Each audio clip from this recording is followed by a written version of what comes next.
We will begin.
Okay.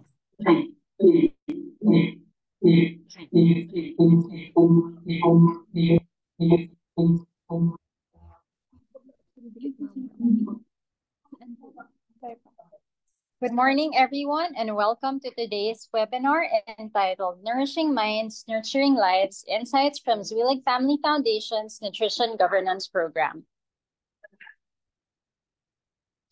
So, okay. Ready. Yeah, okay. In 10 seconds. Translate.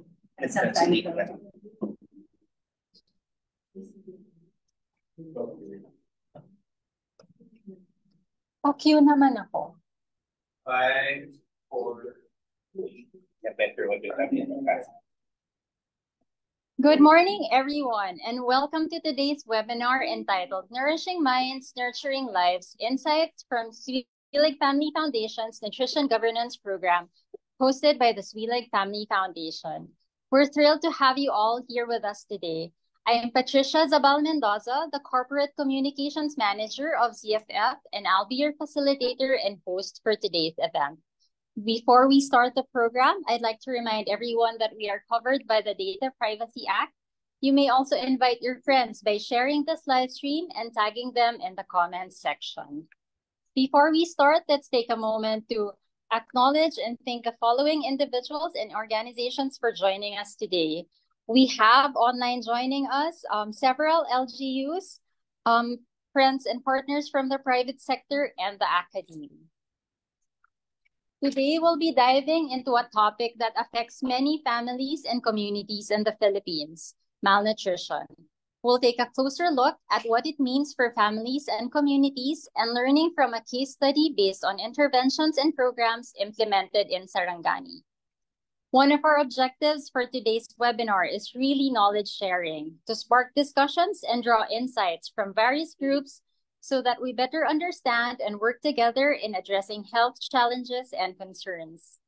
Today, we are very honored to have a panel of esteemed speakers joining us in our discussion. We have Dr. Joyce Piar, the Nutrition Portfolio Director for ZFF, who will share about ZFF's local nutrition governance program. We also have Dr. Maria Esmeralda Silva, Professor at the Department of Health Policy and Administration of UP Manila College of Public Health, who will be presenting a case study on the nutrition programs in Sarangani. We also have Zwilig Family Foundation's Deputy Executive Director, Dr. Anthony Faraon, who will be leading a quick discussion and reaction session with guests we've invited today. Online, we are joined by Dr. Catalino Dotolio Jr., the Regional Nutrition Program Coordinator, National Nutritional Council, Region 8, and Ms. Blesil G. Parr, Program Manager for Integrated Wash of the Manila Water Foundation.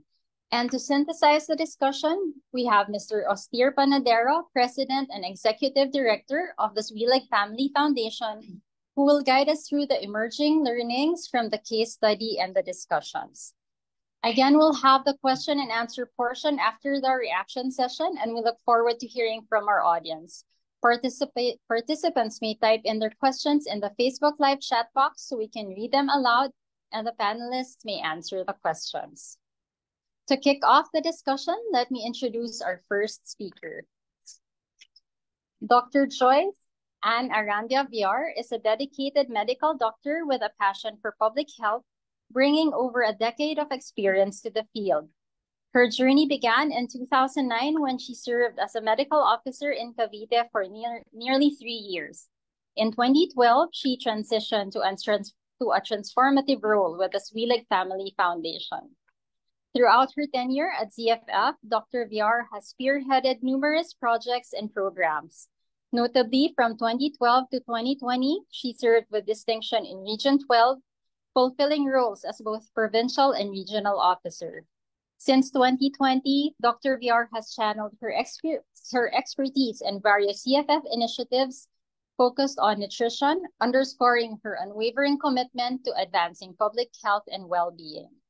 Let's all welcome Dr. Joyce Villar. Good day, everyone. So,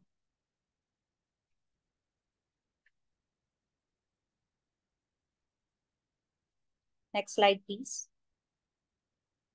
So, let me walk you through the Zwilig Family Foundation. So, for the past 15 years, the foundation has been working in the public health space. In 2009, Zwilig Family Foundation started implementing the health change model. So we started this out through the Community Health Partnership Program in 9 poor municipalities across the country, with the aim of improving the leadership on health, thereby resulting to improve maternal and child health outcomes. From 9 municipalities, we now grew and expanded to more municipalities, cities, and provinces. Doors also opened for new partnership with local government agencies such as the Department of Health and international organizations such as UNFPA, UNICEF, and among others. And now, still focused with a central core, with leadership as its core, we now expand our efforts to working in the field of local health system. That's our work with universal healthcare, nutrition, focusing on first 1,000 days, and adolescent sexual reproductive health. Starting last year, we are gearing towards expanding our reach, mainstreaming our programs in these 3 focus areas, with a goal to really reach more provinces and gain more impact to really help improve the overall health outcomes of our provinces. Next. Let me walk you through the nutrition-focused programs of the foundation. It all started in 2016 when we piloted the Nutrition Governance Program in 2 geographically isolated and disadvantaged municipalities. That's in Gamay, Northern Samar, and Looc, Romblon. So the 3-year intervention resulted in faster decline in stunting.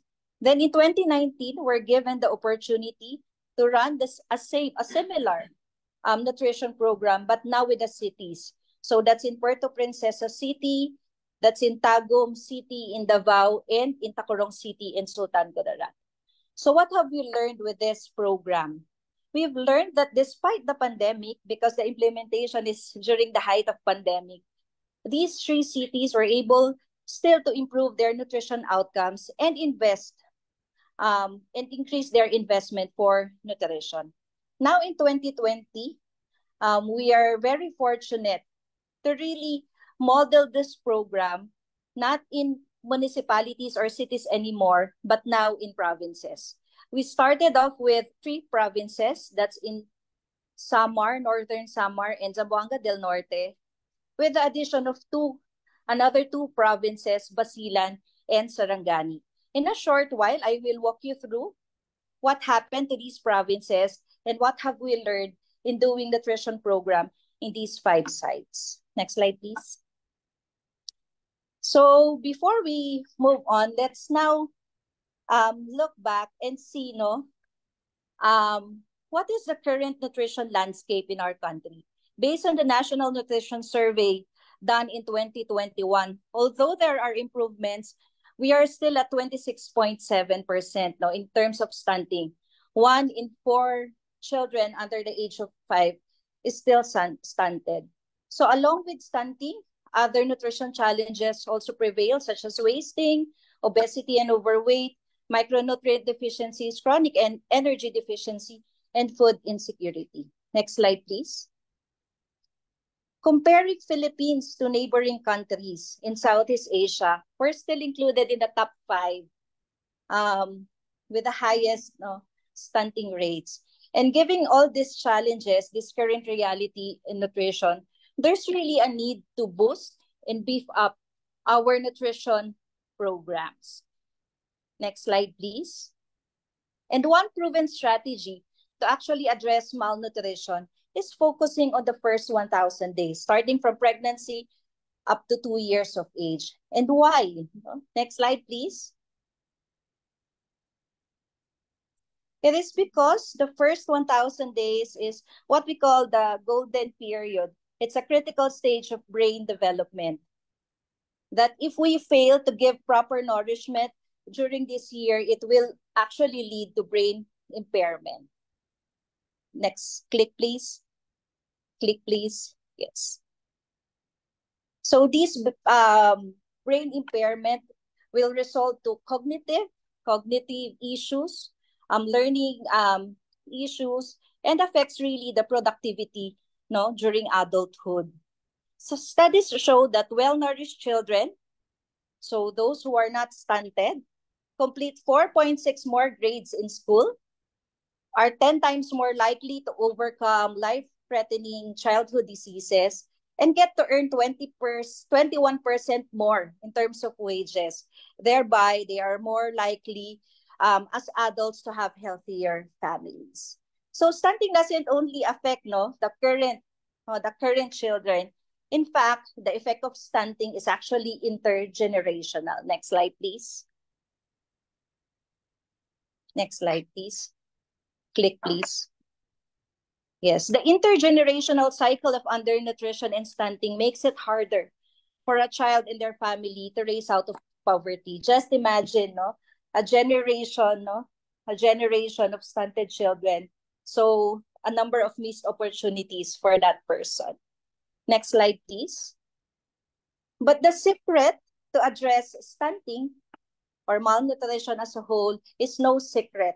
Actually, it is clearly and comprehensively described in the Philippine Plan of Action for Nutrition. The added value of Zuelig Family Foundation program is ensuring that provinces, municipalities, and barangay have these services in place, that the community have access to these services, and that the alignment and harmonization of implementing these programs are in place. Next slide, please.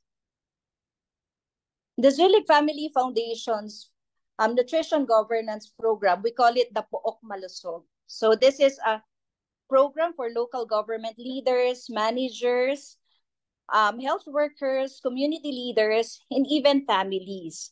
Its goal is to improve the local health and nutrition system, ultimately achieving better nutrition outcomes. Next slide, please.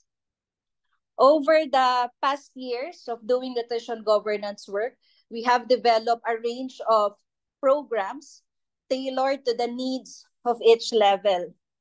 So we have package of intervention for provinces, cities, municipalities, barangays, and now we even have an intervention for families. Next slide, please. Now let us go back to the 5 provinces. What happened to these 5 provinces when we started in 2020? So the journey is not as smooth as we want it to be because we experienced several challenges. One, in these 5 provinces, there's poor service delivery for basic nutrition programs, maybe because there's supply shortages or delayed arrival of nutrition commodities, especially during the pandemic, because we started this program at the height of pandemic. Then there's insufficiency of functional and calibrated anthropometric tools. And also, the staff who will deliver the nutrition work, our foot soldiers, our BNS and BHWs, are inadequate in number. Then there are patches of intervention on food security, like backyard gardening or school gardening. But these were not sustained. No, there's limited access also to water and sanitation, including inadequate promotion of zero open defecation. There's also an improved road network, especially farm-to-market roads. Kaya ang tagal, no, nandating ng nutritious food in the market and vice versa. There's no functional governance structure for nutrition. Although this is mandated, some have, but they're not meeting regularly. No formal nutrition office and no designated nutrition action officers. There's limited or lack of nutrition-related policies. If meron man, the implementation is not being monitored. Next, some have plans, but some plans have no budget, enough budget. Some have plans, but these plans are done in a sectoral manner. Next, there's lack of alignment in nutrition initiatives spanning from province down to barangay level. And lastly, we saw poor community involvement in nutrition initiatives. Next slide, please. So what did we do? So given all these challenges, we actually had a multi-level approach. We ensured that from province down to barangay level, all leaders are capacitated on nutrition governance. To drive behavior change and to improve community participation, we also initiated programs for the community, and to improve the capacity of health workers, we also gave them. There's a specific program for them. Along with this input is the regular leadership coaching. We are very honored to be in good partnership with the National Nutrition Council and DOH, because these two agencies actually help us provide mentoring and technical assistance, and also augment the resources of these provinces. So given all these inputs, we are actually closely monitoring the system's improvement so that all these knobs that we identified that's critical for improvement of nutrition outcomes be achieved, leading to improved outcomes. Next slide, please. So as a result, what you're seeing now, the black line is the stunting rate of the Philippines. Next slide, please. So this is, next slide, please. So this is the province of Samar. We can see that from 2019 to 2019, there is an improved stunting rate from 24.4 to 14.3 in 2023. This is an annual average reduction of 2.5 percentage point reduction, surpassing the national average of decline at 1.1 percentage point. Next slide, please. Same goes with the province of Sarangani. The province was able to improve their stunting rate from 9.1 to 3.2 with an annual reduction of 1.5 percentage point reduction. Next slide, please. For the province of Zamboanga del Norte, they also improved from 11 to 3.5 with an annual average reduction of 1.4 percentage point. Next slide, please. For Northern Samar, although the province experienced a peak increase in stunting rate in 2021, there has been consistent decline over the past 2 years, from a stunting rate of 18.9 to 14.6, averaging a reduction of 2.15 percentage points annually. Next slide, please. For the province of Basilan, their stunting actually peaked in 2022, but we saw improved stunting rates last year. So given all these downward trends in the stunting rates, we hope that through the leadership and good nutrition program implementation in these provinces, we hope to see a more improved stunting rates over the years. Next slide, please. So what did we see that these provinces do in order to improve their nutrition system? First, we saw an increased investment in nutrition. These increased investment in nutrition enabled the province to really augment their resources, especially, number two, in enhancing the human resource capacity for nutrition. They were able to hire more BNS. They were able to give more benefits and incentives to them, and they were able to capacitate them better. So that it actually resulted to an improved tracking of families, because there are now more foot soldiers working on the ground, no, tracking these families at risk for malnutrition. And there's also an improved coverage of quality nutrition services. Now, nutrition services are actually made available even no, sa far-flung areas. Next slide, please. There's also strengthened mechanism for community engagement. So now the community is not just a beneficiary, but really part of the overall nutrition programming. Next, siguro something really unique with this intervention is now we are actually reaching the families, no? Giving them basic nutrition information and ways to prevent stunting. And also, we saw that there's a recognition from the provinces that they cannot do it alone. They cannot fund everything for nutrition. That's why we saw that these provinces actually improve their partnership building, their networking with private groups, non-government organizations, and government agencies to really strengthen their nutrition program.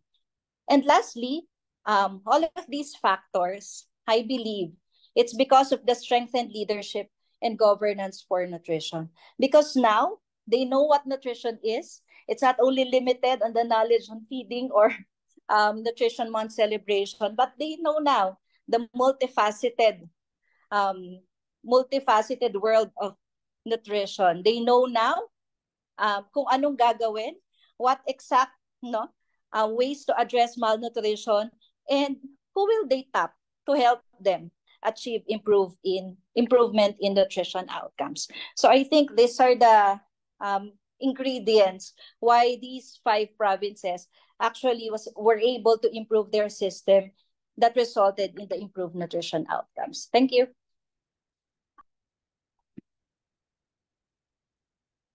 Thank you, Dr. Joyce Villar, for sharing about CFF's Nutrition Local Governance Program. Now let's move on to our next segment. We are honored to have with us another esteemed speaker who will share valuable insights on nutrition programs, particularly focusing on a compelling case study in Sarangani. Dr. Maria Esmeralda Silva is a professor at the Department of Health Policy and Administration of UP Manila College of Public Health. She took her undergraduate studies in development communication, majoring in educational communication at the University of the Philippines in Los Baños. She has since earned 2 master's degrees. She finished her master's in public affairs, majoring in strategic planning and policy studies from the University of the Philippines in Los Baños. She subsequently completed her master's in public policy and management, specializing in policy analysis at the J. Heinz School of Public Policy at Carnegie Mellon University in Pittsburgh, Pennsylvania. And in 2014, Dr. Silva received her doctorate degree in public health from the College of Public Health Sciences of Chulalongkorn University in Bangkok, Thailand. Since joining UP Manila, she has been involved in research in nutrition, substance use, disaster risk reduction and management, maternal, newborn and child health and nutrition, health leadership, as well as governance and universal health care. Let's welcome Dr. Esmeralda Silva to walk us through a case study centered on nutrition programs in Sarangani. Please give her a warm virtual welcome.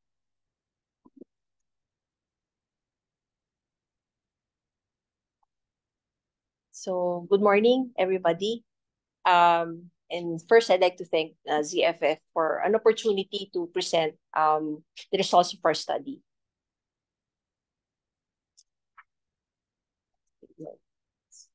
Okay, next slide. So we're looking at the pivotal role of nutrition governance when it comes to supporting accelerated improvements in nutrition, particularly for the case of Sarangani province. Next slide, please. In the last few decades, malnutrition has become widely acknowledged as a major development concern by both high-burden countries and international actors. Several approaches to accelerate improvements in nutrition status globally have gained traction in the past decades. And we can see here, Dr. Joyce has already shared the structure for the first 1,000 days. Actually, the first 1,000 days intervention is an example of this. Next slide, please. Next. The Lancet series in 2008 noted that 90% of infants and young children suffering from stunting and long-term effects of poor nutrition live in 36 high-burden countries. Next, please. And this also identified and recommended a key set of interventions to address this concern. And this is actually what Dr. Joyce presented earlier. Next slide. And in a subsequent issue, the Lancet series actually identified enabling environments. This is where we start engaging with stakeholders and other actors. Next, please. This is why addressing malnutrition requires a multi-sectoral approach because there are multifactorial drivers to malnutrition. Next, please.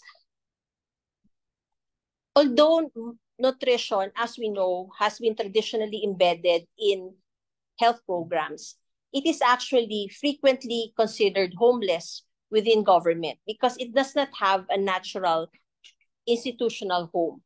Next, please. In many cases, nutrition does not fit into a single government organization. In many countries, these are usually situated in, next please. This can be found, their homes are actually in independent organizations, line ministries, like what we have in the Philippines. It is actually part of the Department of Health. It also is part of a cross-cutting ministry, like the Ministry of Development or Ministry of Planning, or it is considered a supra-sectoral organization, like the National Nutrition Council, like it is under the Prime Minister's office or in the Vice President's office. Next, please. So this is why governance becomes a critical ingredient when it comes to nutrition. Next, please. The role of good governance in a country has been recognized as an important factor in determining the success in any program delivery. Next, please. Despite the emphasis on good governance at the national and international level, the idea of governance and what it truly means is not well understood.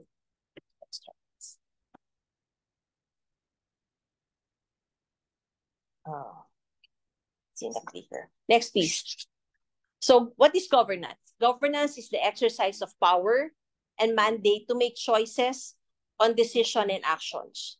It also talks about, next please, talks about the capacity for responsible, effective, and efficient performance, as well as processes for making and carrying out decisions. So there are two parts to governance. One is capacity, and the other one is processes.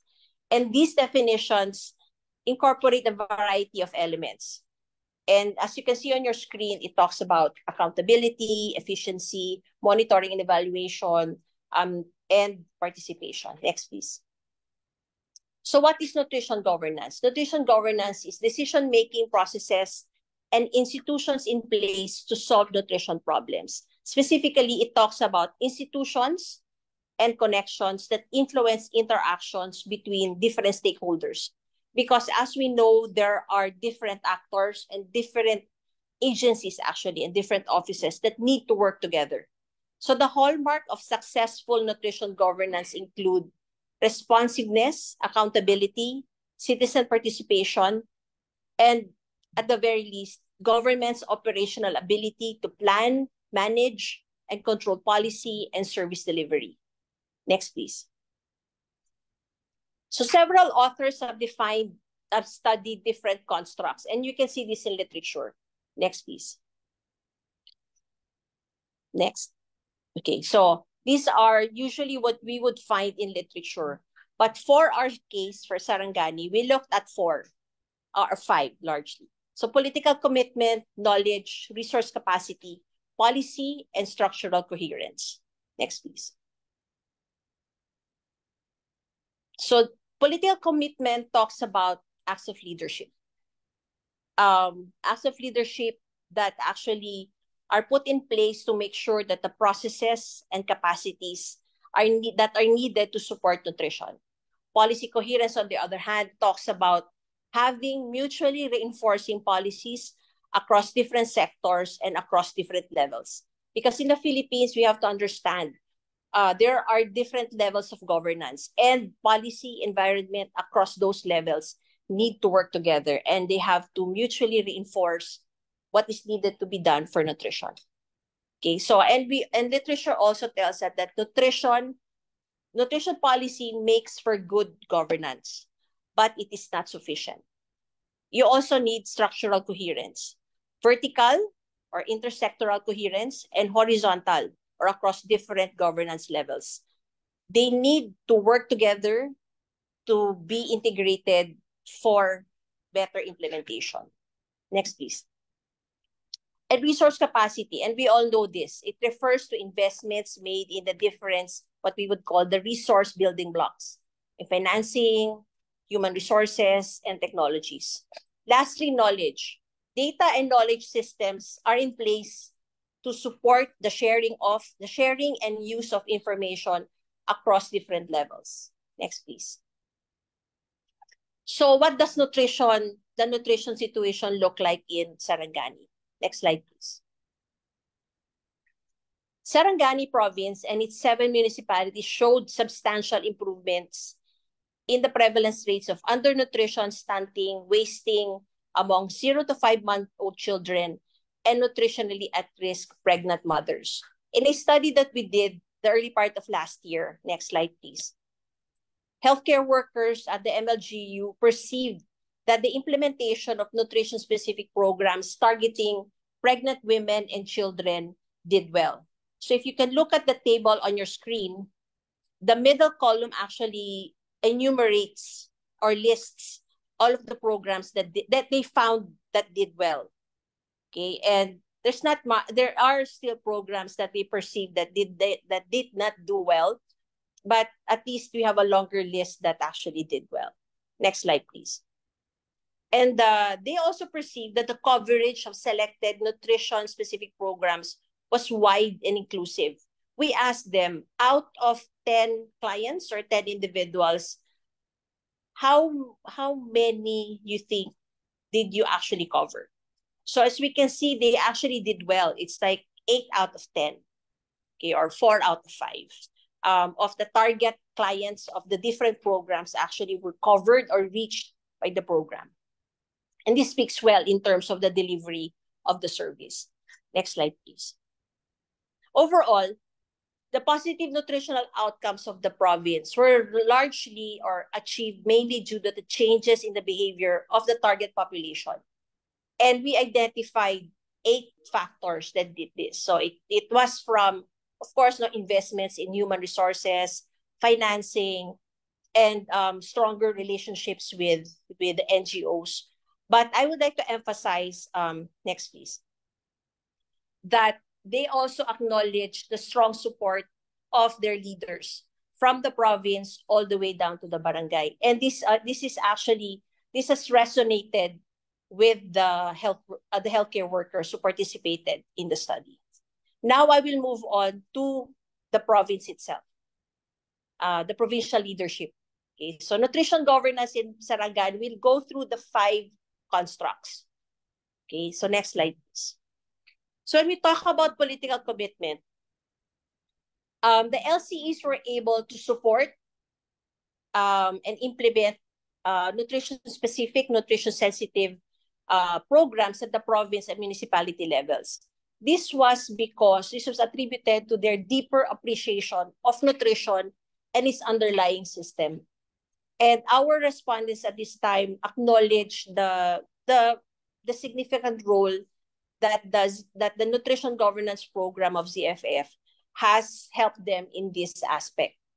And one of the most important tools that they say that they acknowledge to have helped them is actually the nutrition roadmap, because it provided them with a well-defined pathway for the LCEs and their health and nutrition officers to address nutrition at the provincial and municipal levels. Next, please.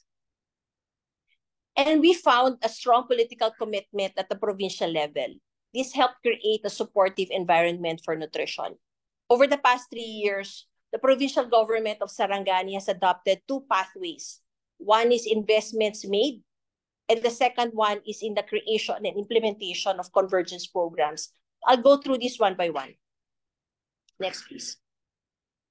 So investments centered on strengthening the health system, and these were made towards augmenting and complementing service delivery on the ground. Examples of this would include the local ordinance that provided additional benefits for BHWs and BNSS in the province, the augmentation of resources, and the third one is the creation of a referral system for those diagnosed with malnutrition to enhance the service delivery component. Next, please. Other than the investments, one key finding that we had was that the unchanging key nutrition strategies in the PNAP of the province actually created stability and consistency. What you see here is actually the strategies included in the PNAP. And this is true for the 2020-2022 and the 2023-2025 PNAP. Next, please. Another key, the PNAP actually became a very powerful tool for the province because other than the unchanging strategy, the second one would be the highlighting the importance of nutrition-sensitive programs. And this was actually, as we have seen in literature, this is a very important component in addressing malnutrition, and the PNAP is actually consistent with this. And the third significant contribution of how the PNAP has evolved is that actually when you look at the PPAs or programs, projects, and activities that are nutrition related, these were actually now realigned and classified as nutrition specific, nutrition sensitive, and nutrition supportive. By doing this led to easier budgeting and securing approval for the PPEs. Next, please. Next, please. When you look at the creation and implementation of convergence programs, the province has prioritized nutrition by including it under the umbrella of the current governor's flagship program, Ronda Provincia. The province has set an ambitious health and nutrition goal of having no new stunting by 2025. And by doing this, it actually consolidated efforts for agriculture and fisheries, health and nutrition, and including the existing IPHO initiatives. Next, please. So when you look at the PPAs for agriculture and fisheries, this is actually anchored on the flagship program for food security. And nutrition is also explicitly stated in the province's population-based strategies. So when you look at the province, it has 2 convergence programs being implemented that are clearly linked to nutrition. Next slide, please. Next, please. First is Ronda Kahimsog. Okay, so all health and nutrition services are cascaded down to all of the barangays.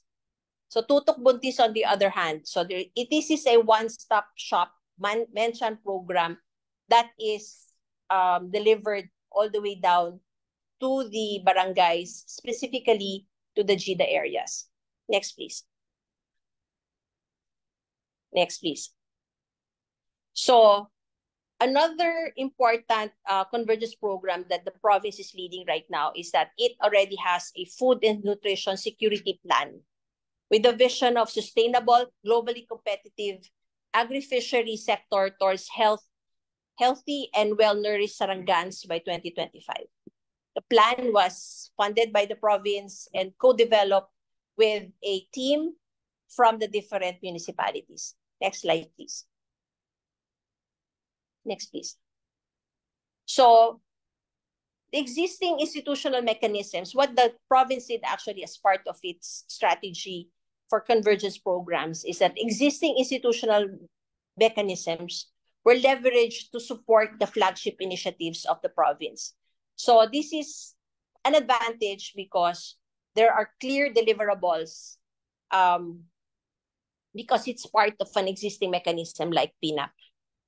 But on the other hand, the flip side of that, next please, is that, next please, okay, is that this is very identified with the current leadership. So in a way, it has an expiration date. So there's no assurance that if there is a different governor, that this will still be carried through. So that can be quite problematic. But because you have PNAP as an existing institutional mechanism, there is now a greater probability that it is more sustainable. Next slide, please. So when you look at the policy environment in Sarangani was found to be largely supportive. This started with the promulgation of the Barangay Health and Nutrition Welfare Ordinance for 2021, and that actually one of the strengths of anchoring nutrition in the flagship program of the governor is that even the policies that are needed actually are passed smoothly, and there is also greater facilitation because it is anchored on the flagship program. Next slide, please. Okay, so next slide, please. So these are the pipeline policies that they want to push through at the moment. So next slide, please. So when we talk about structural coherence, we'll tackle horizontal coherence. So in Sarangani, horizontal coordination is active and functional. So what did we find? So the PNC or the Provincial Nutrition Committee has evolved. How has it evolved? One, of course, no immediate health and nutrition concerns are discussed in the meeting. But more than that, a TWG was actually created that focused on program planning, monitoring, and evaluation. This is an this is a identified function within the PNC. And then the PNC also is now part of the process that ensures programs under its purview are discussed and assessed. So nutrition-related programs need to secure the endorsement of the PNC. So they are now part of that process. Next slide, please. So the PNC also has expanded.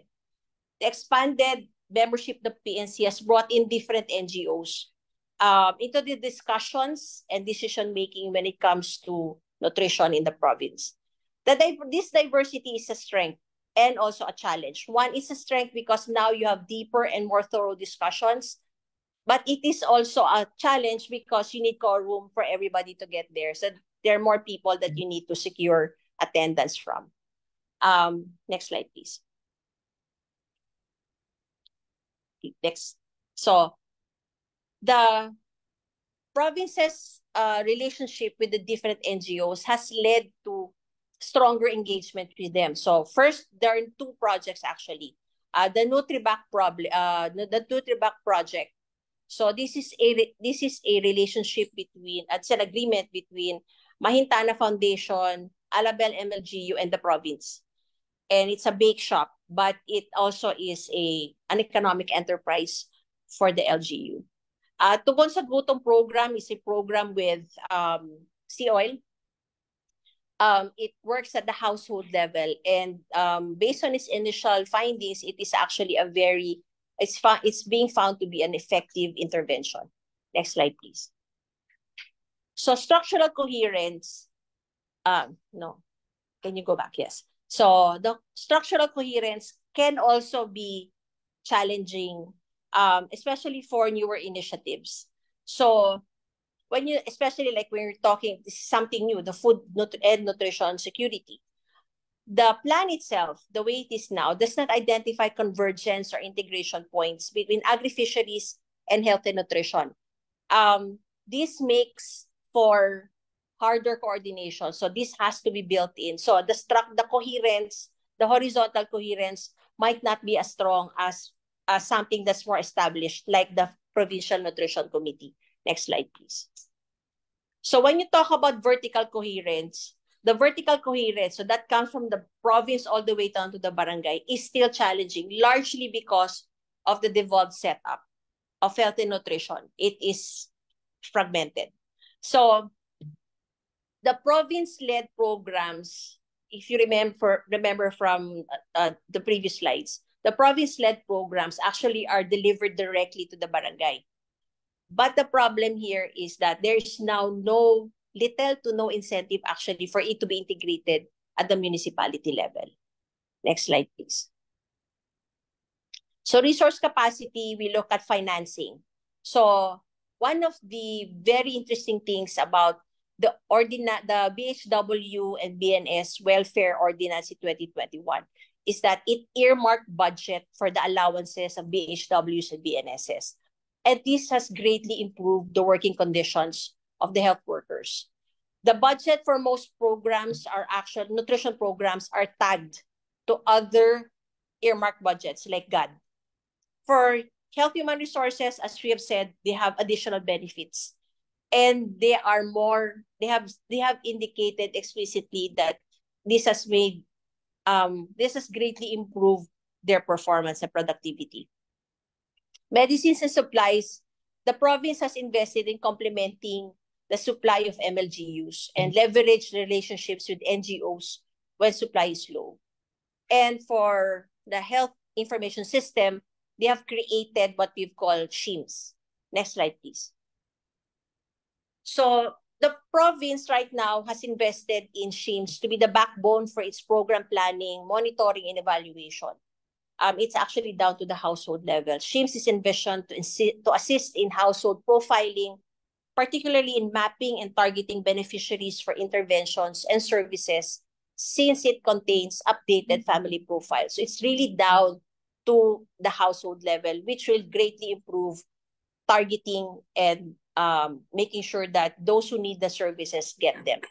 Next slide, please. So what can we learn from the Sarangani case? Next slide. First, commit. Specify the inclusion of nutrition in the local government's flagship and centerpiece program. Health and nutrition strategies and PPAs get the support it needs. So legislation, resources, etc. Push for local legislation that are supportive of nutrition, specifically those that create structural and policy coherence. This will improve implementation and sustainability. Next slide, please. Second one is align. Position health and nutrition PPAs that they are consistent with the current administration's commitments. So local commitments should align with national directions, but also capture local needs and priorities. Frame proposed legislation in line with current priorities. Next slide, please. Leverage. Take advantage of existing mechanisms and processes to ensure implementation and sustainability. So PNAP, your Provincial Nutrition Committee, etc. Next slide, please. Lastly, create. Ensure that there is a municipal nutrition office headed by a R&D in every municipality. This is the best investment that needs to be done right now. Convergence or integration points for different local offices to work together. And lastly, local legislation that integrates the mechanisms and processes that underpin the delivery of nutrition programs. So I guess that's all for my presentation this morning. Thank you very much for your attention. Thank you very much, Dr. Silva, for that insightful presentation and for shedding light on the nutrition programs in Sarangani. As we continue with our webinar, it's really essential to reflect on the lessons learned and consider how we can apply them to create meaningful change in our communities. Now I will turn over the floor to Dr. Anthony Faraon, ZFF Deputy Executive Director, who will lead a mini discussion with guests we have invited for today's webinar. Joining us online is Dr. Catalino P. Dotolio Jr., Regional Nutrition Program Coordinator of the National Nutrition Council Region 8, and Ms. Basil G. Parr, Program Manager, Integrated WASH, Manila Water Foundation. Thank you, Trixie. Good morning, ladies and gentlemen. We would like to again express our appreciation to our two speakers, Dr. Joyce Villar and Dr. Mayra Silva. Dr. Joyce provided us with an in-depth look at the Zwillig Family Foundation's Nutrition Governance Program and highlighted the progress made by the program and its impact on enhancing nutrition indicators in 5 provinces. Dr. Silva discussed the specific efforts and outcomes in Sarangani province and shared valuable insights into the unique challenges faced in Sarangani and the ways in which the program has addressed them to bring about improved outcomes. To further enrich our understanding, we are privileged to have 2 esteemed guests with us this morning. They will offer their perspectives on how Nutrition Governance Program aligns with national and local policies and programs, as well as the role of the private sector initiatives in supporting such endeavors in nutrition. So our first reactor is no other than the Regional Nutrition Program Coordinator of the National Nutrition Council Region 8, a very good friend, Dr. Catalino P. Dotolio, Doc Cathy. Doc, good morning.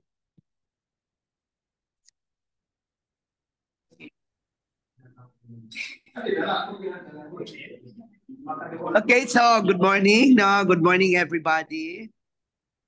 Gandang maga, Doc. We can hear you loud and clear, Doc. Okay, so I'd like to acknowledge and say good morning to the former USEC, my very good friend, Sir Austere Panadero, of course, the Deputy Executive Director of Zwillig Family Foundation, Tony Faraon, Dr. Tony Faraon, of course, our esteemed speakers, Dr. Joyce Villar and Dr. Esmeralda Silva, and the rest of those who are here, including their present face-to-face and those on Facebook and Zoom. Now, thank you for the partnership, Zwillig Family Foundation, and I'm honored to be one of the panel reactors in this noble endeavor. So, nutrition outcomes, while we acknowledge nutrition-specific and nutrition-sensitive interventions, should be intertwined with enabling mechanism, and that is nutrition leadership and governance, which Zwillig Family Foundation has developed with support from the national government agency and development partners, and has been elucidated by both speakers. Growing as a community development worker more than a health worker, I agree with the presentation of Doc Joyce that the heart of any development efforts are good governance and sound action leadership, if I may borrow the words of Dr. Silva, in nutrition, resulting to increase investments of LGUs to nutrition, which subsequently resulted to improve quality, integrated nutrition service, and further improve better nutrition outcomes among our local government units. By nutrition investment would not only mean financial resources, but a holistic approach, including investment in nutrition infrastructure, investment on capacity development among nutrition workers, and of course, human resource itself, and even investment on political commitment by our local leaders and legislators, and of course, better appreciation and understanding of our nutrition partners, implementers on the multifaceted nature of combating malnutrition that needs a multi-sectoral and integrated, harmonized approach to achieve better nutrition outcomes. I also agree with Doc Joyce on investing on the health and nutrition workers, including volunteers, our barangay nutrition scholars, our barangay health workers who are warriors in the barangays, the forefront workers, whose efforts are oftentimes rarely acknowledged and invested and even salaried, no? But congratulations, Doc Joyce, for such a very powerful presentation of the power of nutrition leadership governance, in improving better nutrition outcomes of our local government units. However, I would say that we really also, in our planning, we also have to invest like Eastern Visayas as one of the region with the heart of, as I always introduce it, how do I call this one? The region, which is bombarded by emergencies and disasters. We should also invest effort, in nutrition is sensitive and nutrition specific, including that of nutrition in emergencies. And I would also like to acknowledge the effort of Zoilig Family Foundation in developing the platform on nutrition leadership and governance that help improve the nutrition landscape of both Samar and Northern Samar today. So congratulations and thank you, and I hope for a better and improved partnerships in the future. Thank you.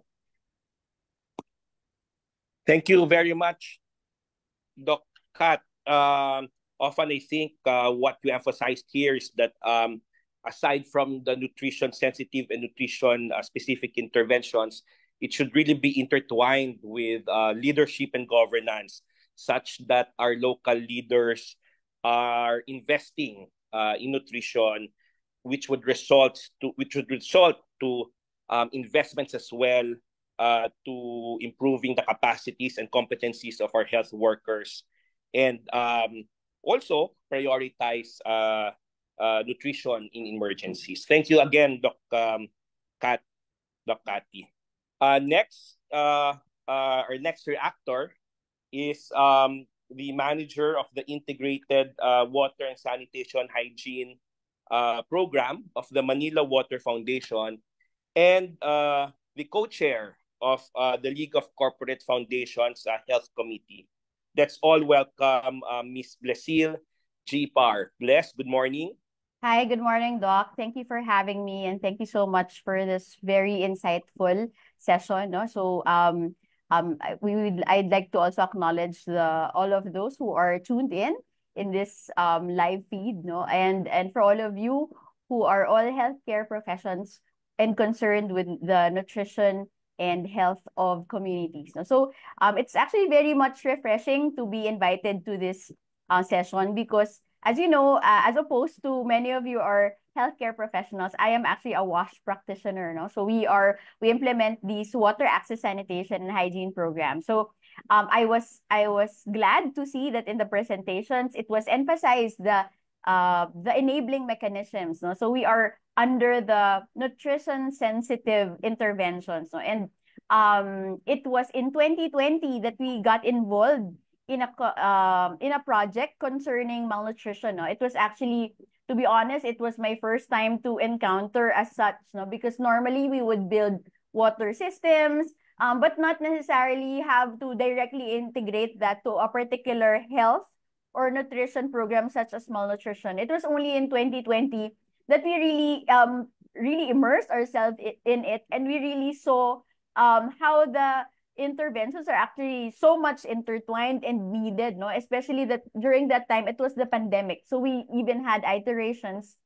So we had an implementation, we had a partnership with it was a multi-sectoral approach towards malnutrition. It was And I'm glad that it was actually fleshed out in this session, no? So you can see that it is imperative that the wash or water access and or clean water and proper sanitation is first and foremost also available in the communities, because there had been a lot of studies already that really shows that that wash or the lack of access to wash is also detrimental to nutrition, no? So if they're in the areas where malnutrition is high, it is also caused by the lack of access to water and sanitation.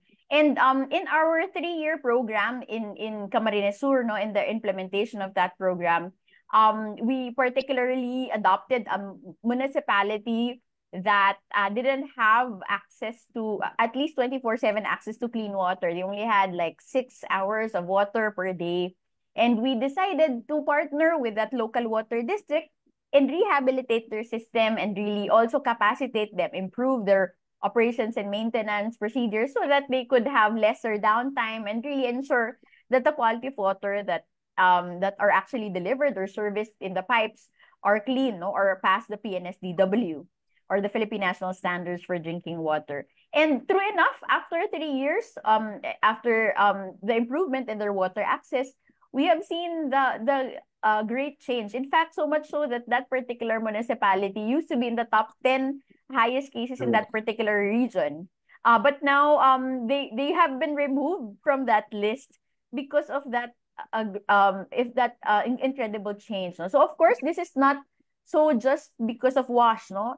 It was just an enabling mechanism to really drive that. So we can see how very much all of these things are intertwined, especially that we also zoomed in on healthcare facilities to have access to clean water. So when we did the assessment, we made sure that all of these healthcare facilities have access to clean water so that during feeding and when they cook their food, and then when they practice proper hand hygiene, they will always have clean water to rely on, no? Because DOH has been saying, sige, maghugas ng kamay, let's wash our hands. But how can you do that if there are no basic services available? So this is really the huge gap in infrastructure. It was also mentioned in the session today, no? So there really is a great deal of, there is a lot of things to be done, especially now that we are also being sent out to other communities. I think I am glad to know that it is finally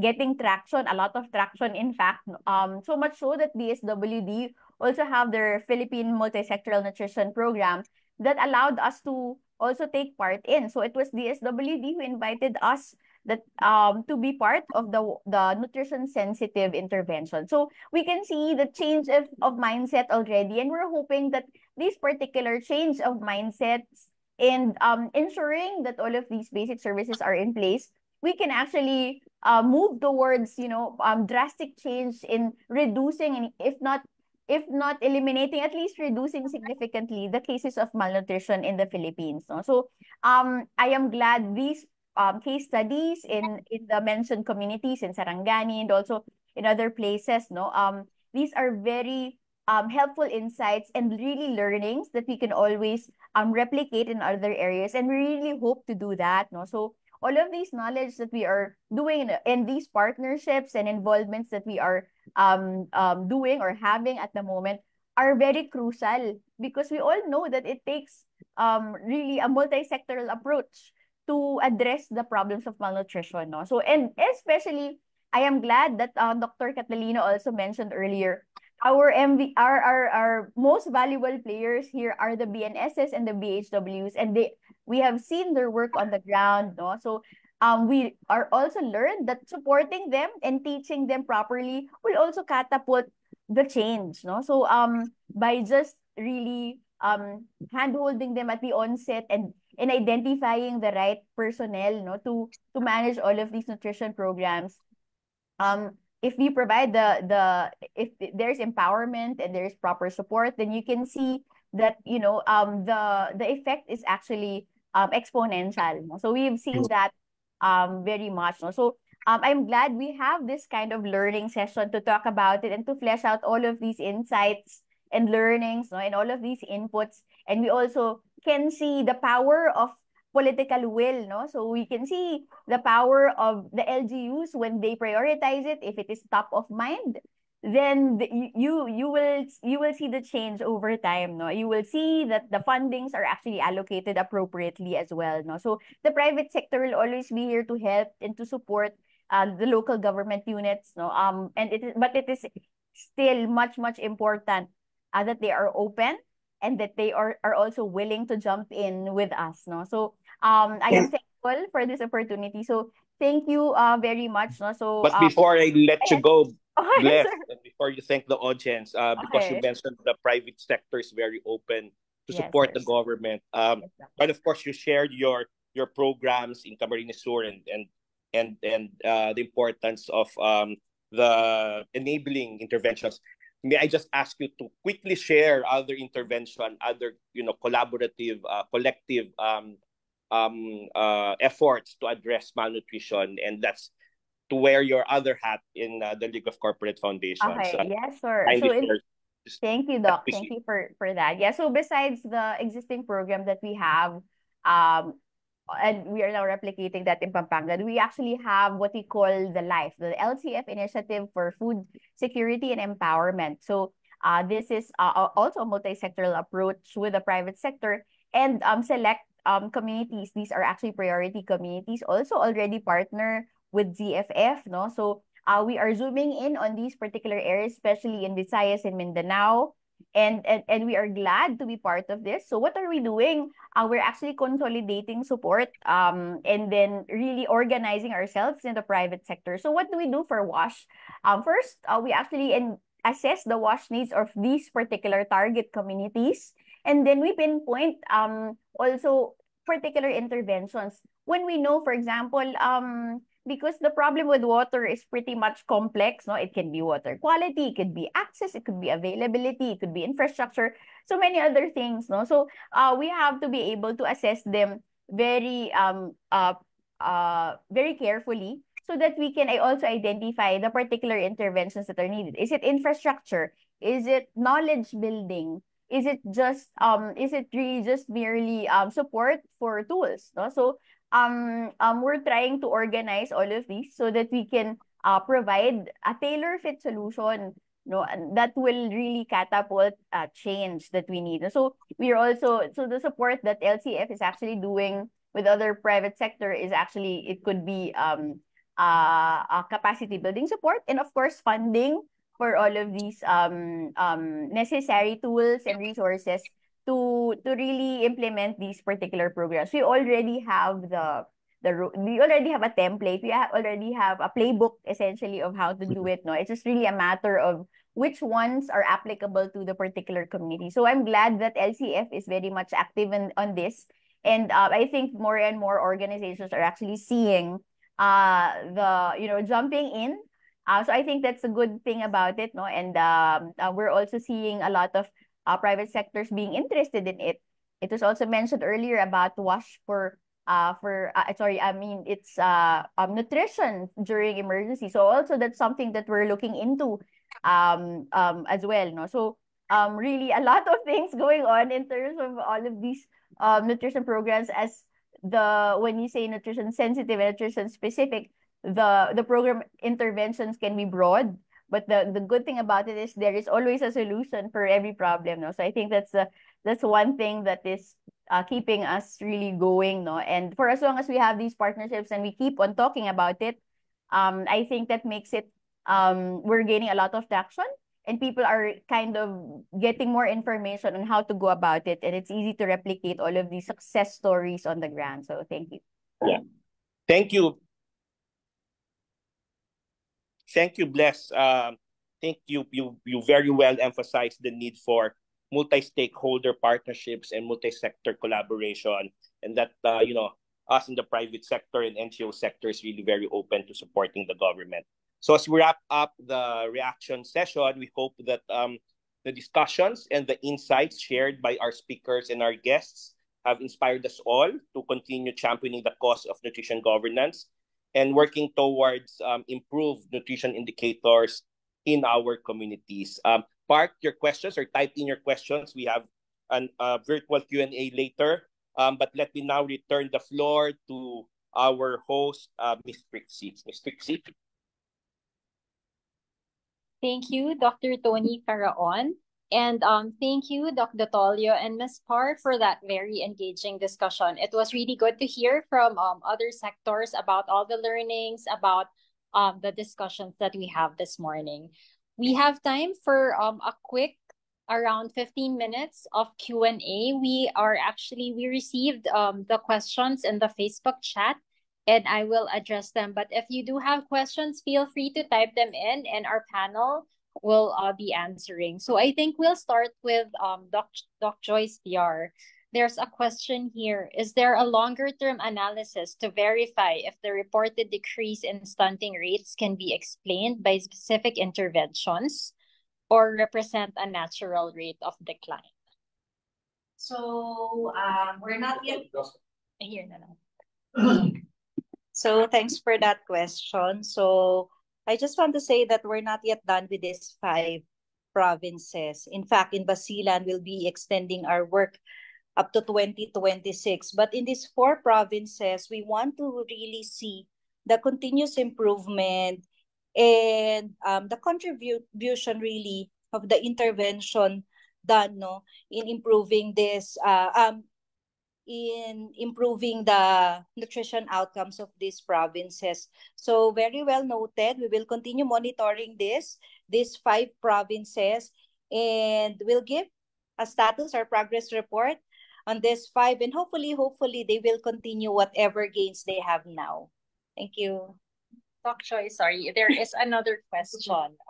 Is there a plan to have this in Negros, Bohol, Siquijor? How about Region 2? Sir.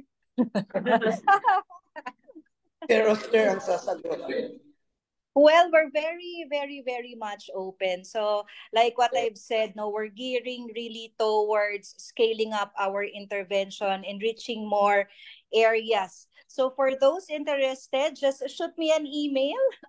Ayan, just shoot us an email via the general email of Zwillig Family Foundation, and I'll let you know what we can do and how can we start working with your provinces. Thank you. Thank you, Doc Joyce. And we have several questions addressed to Doc Myra Silva. So number 1, what are the challenges and opportunities in nutrition-sensitive programming? And a second question is, it's fascinating how political commitment played a huge role in the success of the nutrition program in Sarangani. I'm curious to know how you initially approached and convinced the leaders of Sarangani to commit to this program. Okay, so thank you for those. I'll try to answer those that I can. Some of them I think would be for Dr. Joyce rather than for myself. Well, challenges and opportunities for nutrition-sensitive programs. We always remember that nutrition-sensitive programs are not naturally within the health sector. There are some that are within the sector, like oral health, WASH. But a lot of those, when you talk about food, making sure that food is in the household or food on the table, that is not just, that's not a health, it's not something that health does directly, but it's more agriculture. So we now have to work with other sectors. So the challenges is actually, it's really the integration part. Because right now, as we have found in Sarangani, and it's still a challenge actually, programs tend to work in silos, meaning they work independently. They have independent deliverables. And getting them to work together, like making sure that the seeds for the gardens are there, that they're planted, they're harvested, and members of the household actually consume them and therefore lead. So it sounds very simplistic, but actually very difficult because there's no integration or convergence point that is naturally built into the system. So that one we have to address. The second one, well, the question on political commitment, I think, should be answered by Dr. Joyce. because that is actually their intervention. It can be, I can just talk about, because that's what we studied, the political commitment made, but how that was done is actually part of the intervention implemented by ZFF. Okay, maybe we can move to the next question, Doc Myra. Given, say, a limited budget, what can mayors prioritize to see improvements in nutrition status in 1 year? Maybe give the top 3. Oh, that's a very nice question. Actually, there's no data that gives us that. As far as I know, there is well, right now, if you look at the menu of if you look at the PPAN and the menu of services that we currently have, those are seen as priorities interventions that actually at the end leads to addressing malnutrition. Now, if you shorten that menu, which is essentially that question, how much money should you have? If you only have this much in your pocket, lobat na siya. Okay. You only have this much in terms of your purse, and then where should you put it? There is no evidence on that yet, because all of the interventions that we have right now that we're implementing in country, in all of our programs, are cost effective. Now, if you were to shortlist that, then we don't know what that shortlist looks like. I mean, a shorter list. We don't know what that looks like. It would be a good study, I think. It's something that we need to do. It is actually at the national, most of the data that we have in terms of investments in nutrition are done at the country level. We don't have data, as far as I know, I can be corrected. We don't have data right now for subnational. Ibig sabihin, province, munisipyo, wala tayong data na, mayor, kung ganito lang po kadami yung ating budget, saan po natin ilalagay, ano ipaprioritize natin among all of the interventions. We don't have that data yet. We hope to get it. Somebody might want to do it, but it's a very good question. It's something that we need, especially in the light of universal healthcare. Thanks, Doc Yan, Myra. okay. I think Doc Joyce can answer the question on political commitment. So in terms of political commitment, how do we get them on board, no? First, you have to have good data, no? So you have to present to your leaders the current reality of nutrition. You have to let them see with their fresh eyes the actual reality of what's happening on the ground. So in Zelig Family Foundation, that's part of our pre-work, is to really show our leaders the urgency to act on nutrition. So that's with the data, their own data, their validated data. Next is to let them actually, aside from the inputs, the leadership inputs, is to actually let them see with their fresh eyes what's happening on the ground. And we have these so-called deep dive activities that actually immerse our leaders in the community so that they can see, no, with their own eyes, ano nga ba yung sitwasyon ng nutrition. Given those two, plus the inputs, those intervention actually help to get their buy-in. Kasi may kurot sa puso yun, no? So everything that they're doing now is actually for their community. Thank you.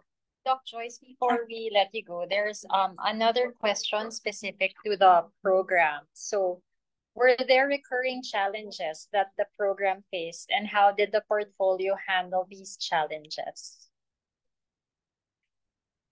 Yes. So in terms, is this about the actual implementation of the nutrition governance program? Yes, of course, no, we have share of challenges din dyan, no. It's not always a smooth sailing na every time we go to a certain province, oo agad yan. So it really takes a deep pre-work and to really strategize how to get them on board. So usually yan yung nagiging problem natin no. Externally, we see that there's a problem, but when we go to the LGUs, maaaring hindi nila yon nakikita the way we see it. So really, the key is good pre-work, good data. So it needs that these data really are really validated and really study, no? Study the province that you're going into. No, hindi lang tayo pupunta doon basta showing them that you need this and this is your problem without us even knowing them deeper. So that's part of it. So yan siguro yung mga recurring challenges, no, yung sa umpisa yung buy-in. Next, in terms of actual implementation, syempre mahirap yung scheduling, no? Mahirap yung scheduling, mahirap pa upuin, especially for example for municipal mayors. We let them sit for 4 days, no? So it's really parang guts and prayers and really show them the design, no? So this is a program intended for you. This is what you will get out of this. Your 4 days will not be wasted because ito yung makukuha mo out of this. So ayun, this will be a good experience, no? A good and parang enlightening experience, no, going through this journey. So yun yung mga natin, mga commitment din natin, no, as program implementer to our LGs. Okay, there's a follow-up question. Maybe Doc Joyce or Doc Myra can answer. The critical point for convergence is really at the barangay level. So we've always thought that in an ideal situation, development workers have a master list of all families, or at least commonly agreed families, and it's plotted what services each receive and should receive. How do we determine the service gap and address this? And is it at all possible? Yeah, in terms of yun nga, siguro Doc Myra can add, no? So in terms of Sarangani, we can see talaga, no, the effort of the province na talagang hukayin, no? Nasaan ba yung mga kaso? Nasang barangay ba in particular yung mga malnourished children and pregnant mother? Nasaan ba sila? So it really takes an effort, no, to really track them. Kasi kung hindi talaga natin sila hahanapin, we will miss them out. And sila pa yung magpapataas, no, ng stunting rate in our area. So there should really be an effort talaga to track them and to see what they need. So at least, no, what we always say, basic nutrition services must always be made available in every community. So that's one thing. Doc Myra. Thank you for that. Thank you for that question. No, actually, I just want to add to that. One thing we always have to remember when it comes to delivering services, and we look at BHWs and BNSs to look at it to deliver those services. Remember, they are carrying with them 70 plus community programs. So yung lahat ng health programs, lahat ng nutrition programs, agriculture programs, lahat ng programa sa community, dala-dala yan ng BHW at saka BNS natin. Largely, that approach actually, you can look at it, if you look at it through an integration lens, it's like you're integrating all of the services into one person at pinakarga mo sa kanya yung lahat. So yung burden ng BHW. So it's not a service gap. It's just that there are too few people carrying the burden. So that's a problem there. It's not the fact that there's not enough services. I think we have too many. Sila yung naghahanap ng hypertensive. Sila pa naghahanap ng buntis. Sila pa naghahanap ng malnourished. Naghahanap pa ng underweight. Sila pa yung naghahanap ng diabetic. So, yung may TB pa, hinahanap pa nila. So, ang dami-dami nilang kailangan gawin. So, yung burden is very heavy. Kahit na sabihin mo, ang daming BHW, it's still not enough. So, that becomes challenging if you look at it from an integration perspective. Kasi, you're literally integrating it into one person. You're not integrating the program itself. You're not making it easy to implement. You're just making it easy by putting it in one person. So, siya may dala ng lahat ng eggs dun sa basket na yon. So, that's a challenge, and I think that's something we have to think about when we look at it in terms of service delivery. So yun lang. Thank you. Okay. Thank you very much to our panelists, Dr. Silva, Dr. Joyce, for answering those questions. We've run out of time for the Q&A, but feel free. Hello. Yes. Hello, Doc Cathy here. Yes, go ahead. I would just like to react on the question posed to Doc Joyce regarding identifying a single interventions that will pinpoint towards reduction of any indicators in malnutrition. So actually, I just like to share that there is no single and isolated interventions that will pinpoint to the reduction of malnutrition. It is really a complementation of nutrition-specific and nutrition-sensitive interventions, and of course, nutrition leadership and governance by our stakeholders, national government agencies, development partners, civil society, private sector, and that should really complement each other, not towards. So parang gusto ko lang i-share na wala talaga siyang single, because a single intervention is being with the other complementary interventions like feeding. Hindi pwedeng feeding lang. It should have wash component. It should have to call this one wash component, nutri-ed. So I do not know how would a researcher identify a basic research question that will pinpoint to a specific intervention that will redound to the decrease in malnutrition status. So, okay, thank you so much, Dr. Kat, for sharing also with regards to that question. Now we're moving on to our next and last segment for today's webinar. We are honored to have with us a distinguished speaker who will guide us through the next steps and inspire us to take action based on the emerging lessons from the Zwilig Family Foundation's Local Nutrition Governance Program. Sir Ostier Panadero is the former Department of Interior and Local. Now we're Secretary. Moving on to our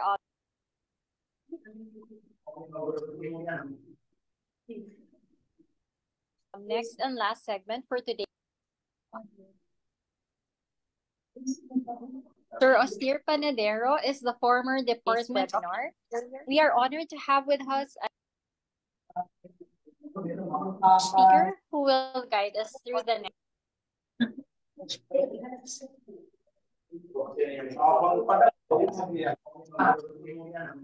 Audio. May nakabox.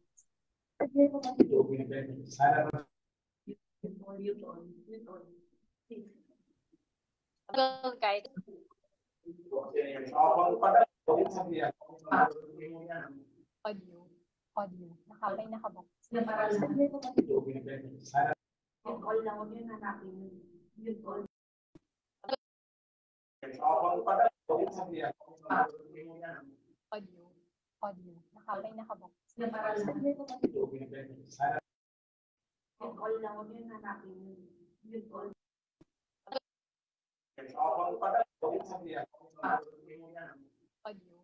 Audio. May nakabox.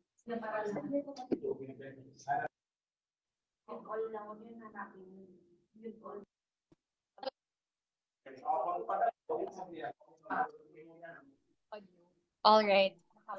We are very honored to have with us a distinguished speaker who will guide us through the next steps and inspire us to take action based on the emerging lessons from the Zwilig Family Foundation's Nutrition Governance Program. Sir Ostier Panadero is the former Department of Interior and Local Government Undersecretary. We are very honored to have with us a distinguished speaker who will guide us through the next steps and inspire us to take action based on the emerging lessons from the Zwilig Family Foundation's Nutrition Governance Program. Localizing national government priorities is the former Department of Interior and Local Government Undersecretary and the welfare of families veteran with a career spanning more than 2 years. Prior to his DILG stint Frank Panadero, as a public servant, Senior Vice President, Inclusive Enforcement Academy Governance Program. Localized, retired from public office in 2018 and is now Village Family Foundation's current president and executive director of families. Join me in welcoming Mr. Austir Panadero, our executive director, also synthesized to the champion of Inclusive Enforcement Academy Governance Program. Localized, retired from public office in 2018 and is now Village Family Foundation's current president and executive director of families. Join me in welcoming Mr. Austir Panadero, our executive director, to synthesize to the Inclusive Enforcement Academy Governance Program. Localized, retired from public office in 2018 and is now Village Family Foundation's current president and executive director of families. Join me in welcoming Mr. Austir Panadero, our executive director, to synthesize to the Inclusive Enforcement Academy Governance Program. Localized, retired from public office in 2018 and is now Village Family Foundation's current president and executive director of families. Join me in welcoming Mr. Austir Panadero, our executive director, to synthesize to the Inclusive Enforcement Academy Governance Program. Localized, retired from public office in 2018 and is now Village Family Foundation's current president and executive director of families. Join me in welcoming Mr. Austir Panadero, our executive director, to synthesize to the Inclusive Enforcement. Localized, retired from public office in 2018. Join me in welcoming Mr. Austir Panadero, our executive director, to synthesize to the Inclusive Enforcement. Localized, retired from public office in 2018. Join me in welcoming Mr. Austir Panadero, our executive director, to synthesize to the Inclusive Enforcement. Localized, retired from public office in 2018. Join me executive director to synthesize to the Inclusive Enforcement. Localized, retired from public office in 2018. Or sa computer niya baka may nag-playback na. Join me Nag-playback director ng... to synthesize to the Nag-playback ng... Okay na. Ayan na, okay na daw. May nag-playback. Okay na. Okay na.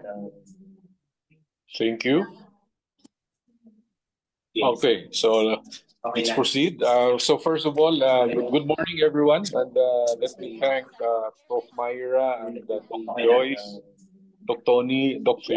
Kath, Otolio, and Bless from Manila Water for joining us today. So everyone, let's proceed. So first of all, good morning, everyone, and let me thank in the chat, no, and the Facebook. So I think as Dr. Kath, Otolio, and Bless from Manila Water for joining us today. So roll out nutrition and how we operationalize PPAN, which is our guidance and our guidebook or resource material in doing whatever it is in trying to help local governments carry out their role as provided for in PPAN. So next slide. So Dr. Joyce presented us this framework. Next slide. And these are really what we can probably call, if not really success, but critical factors that must be present in a particular area or locality. And if I may add, the challenge is that if they are all present, they have to be at the same time likewise be implemented. Hindi ho pwedeng, ang nabanggit nga ni Prof. Myra, hindi pwedeng discrete interventions lang. Kailangang sabay-sabay ang lahat ng ito upang mabigay ang nutrition specific, ang nutrition sensitive, at ang nutrition supportive, or we call it the enabling mechanism. So huwag ho nating kalimutan yan. For that to happen, effective local nutrition governance is key. And we thank Doc Myra for giving us, the landscape of what can be a good local nutrition governance. And if I may highlight lang 3 factors here that I would certainly suggest to everyone to please don't forget. Number 1 really are the leaders, that they are being that they are present under commitment to to solving the problem is sustained. Doc Joyce outlined how is that developed. Takes a bit of a process to make sure that the leaders are eventually develop that commitment. To us, what we saw is that vital to all of this is data. Kailangang maliwanag kung ano ang kalagayan sa isang lugar at yan po ay naintindihan ng lahat.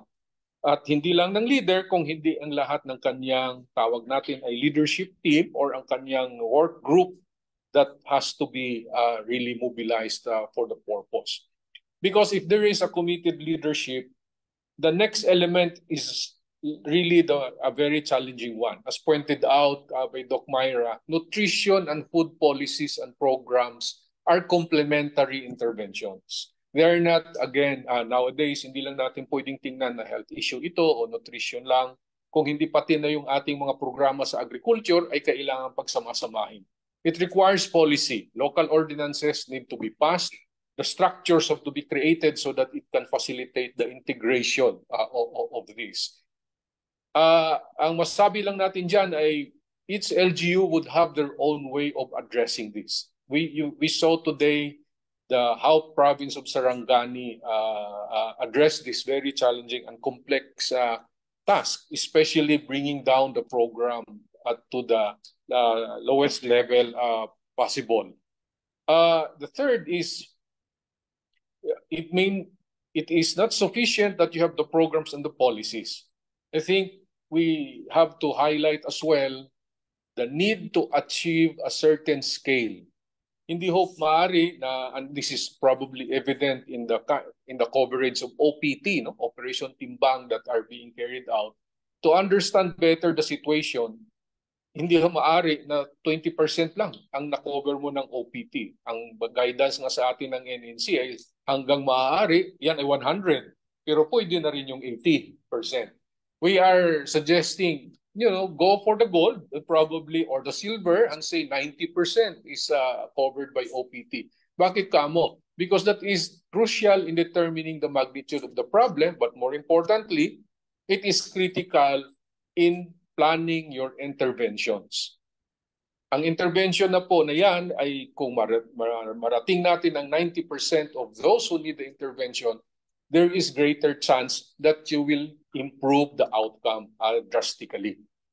The fourth one is, maraming paraang sabihin ito, but at the end of the day, to achieve scale and in fact even sustainability, LGUs must just have to work with each other more effectively. Vertically, as pointed out by Doc Cathy, pwede rin horizontally. Yung sa case na ating tingnan, this is the way by which, say, the provincial government works with the municipality by, not in all areas initially, but eventually, even just by complementing the commodities that are needed that otherwise municipalities or even barangays may not be able to afford, the provincial government can likewise complement. I'll just footnote something there. With the universal health care, there is greater need for LGUs, all levels, to work together. Yung mga bagay po na ito ay mahalaga in terms of really achieving good governance. Just to highlight this point probably further, I think moving forward, we are seeking really what we can probably call durable solution. Ibig sabihin, ito yung mga solution that are sustainable over time. We have seen how this was carried out by the province of Sarangani, and at this point, I'd like to thank Governor Pacquiao and now Congressman Solon for really providing the leadership here and ensuring that transition happens smoothly, such that the programs are carried out in a sustainable manner. The other one is that multi-pronged ang ating interventions.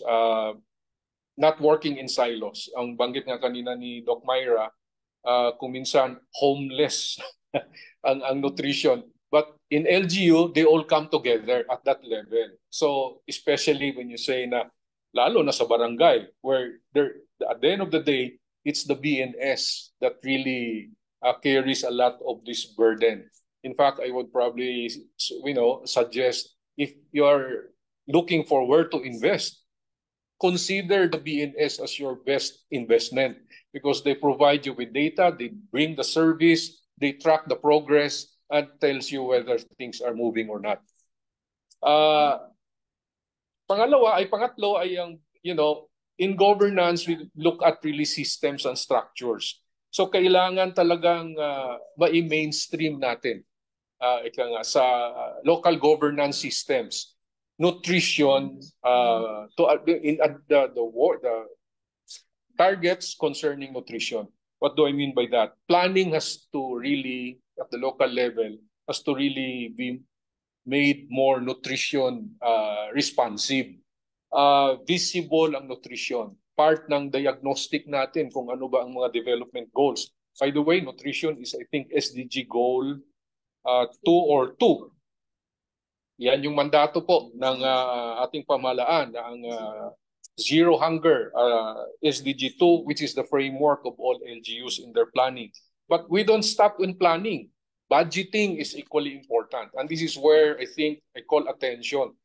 The results in Sarangani and in other provinces for that matter really made a big leap, as Bless would say, catapult. Hindi lang basta pakunti-kunting increments. If you want to catapult change and improvement in nutrition, investment is key. And this has been shown by our provinces that they can really also provide the required level of investment if the problem is known, the targets are well identified, and there is really a good way of tracking expenses and ensuring that it goes to where it should go. Execution is key to all of this, I think. So that's the other governance system that we need to strengthen. How collaboration happens in a local government, province, within the province, down to municipalities and barangay.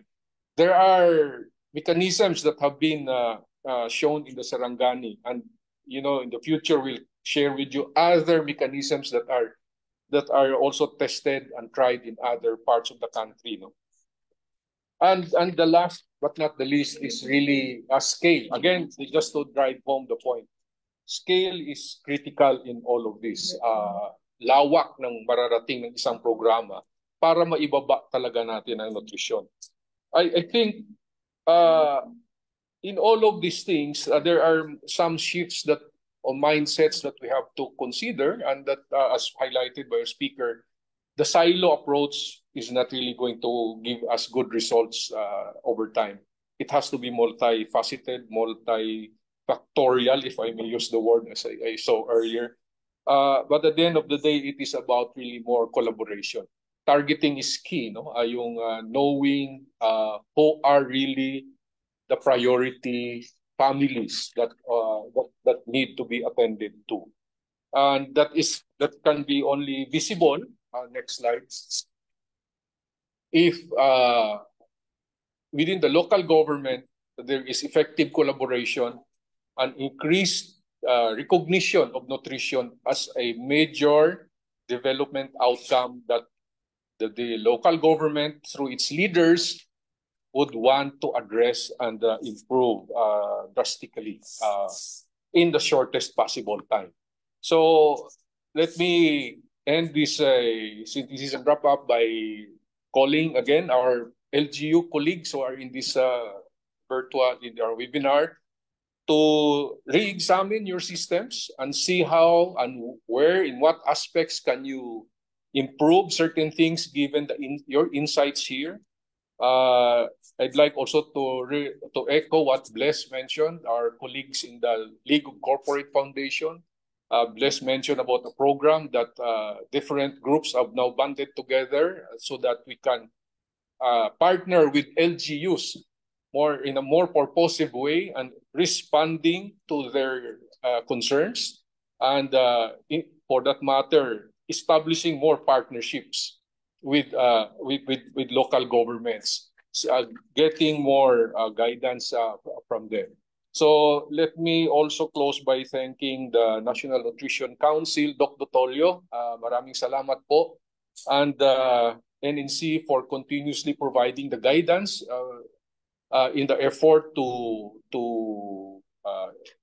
localize or mobilize LGUs in supporting the nutrition program, and the Department of Health for really also supporting the piloting certain approaches and technologies that can help hasten the achievement of the nutritional outcome.